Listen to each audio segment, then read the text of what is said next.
Underworld Blood Wars is the 5th in the Underworld series. It's a movie that I missed this past weekend. I wasn't even going to do a review on it, but then I said, screw it. I try to do a review on every movie that I see, so why not Underworld Blood Wars? Once again stars Kate Beckingsale as the death dealer vampire. I don't really care who else is in the movie, even though there are recognizable actors and actresses. This is a very disposable movie, so I don't really care about who else is in it. Kate Beckinsale. That's why I went to go see the movie, because Kate Beckinsale in leather is always a good idea. So in this one, there's still a war going on between the Lycans and the vampires. If you haven't followed the other 4 movies, don't worry, they're gonna take about 30 minutes of the movie to explain every little thing to you. Selene has a daughter, and Selene's daughter is a Lycan and vampire hybrid. As a result, her blood is really valuable for some reason, and the Lycans and the vampires both want it. So Selene gets drawn back in because the vampires try to recruit her for a mission to help against the Lycans, and that's how the story gets started, and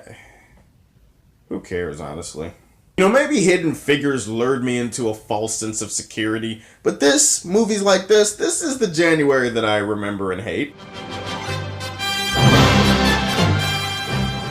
There's some cool action stuff happening sometimes on screen. And I mean cool action stuff in that really disposable, there's shit flying everywhere in your face kind of cool. In that, you might be entertained by some parts of this movie. Oh, and since I can't give credit to Kate Beckinsale's performance, I gotta give credit to her for being hot. Sure, she was hot going into the movie, but I can't credit her for anything in the movie other than she's still really hot and she still looks really, really good in leather.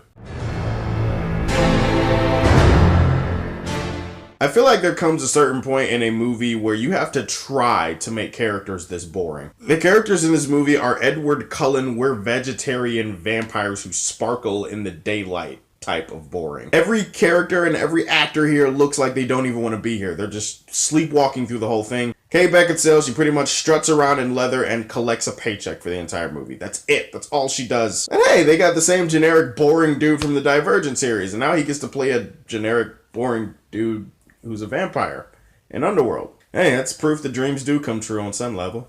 This movie has an overabundance of expository dialogue. I mean, every little thing has to be explained in this movie. Every other scene is characters explaining the entire movie or explaining things and how they work to certain characters or how they work to the audience. And over again, so much of this movie is basically exposition. It's a giant exposition dump. They also have this thing that they think substitutes for poor storytelling, but it really doesn't. Every other scene in this movie, someone is licking someone else's blood, and then they get this weird mushroom trip flashback where they can see their entire past and they can get the answers that they need. The flashbacks are very poorly edited and really rushed, but the point is that is the way they try to substitute for really shitty storytelling in this movie. They don't know how to tell a story without doing a flashback of somebody licking someone else's blood and figuring out all the shit they need to there. That happened in the first couple of scenes in this movie, and as soon as I saw it, I was like, oh god, they're not gonna do that the entire movie, are they? They do. As much as I want to shit all over it, I won't. I mean, there's some enjoyable entertainment somewhere in this big-ass mess. Sorry, Kate Beckinsale, but you being hot is not going to save this movie. And so Underworld Blood Wars gets the first kryptonite of 2017.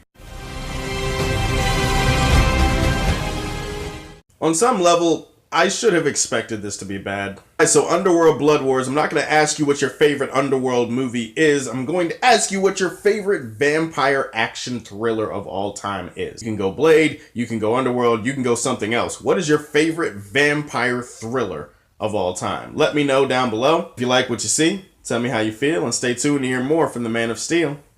Peace.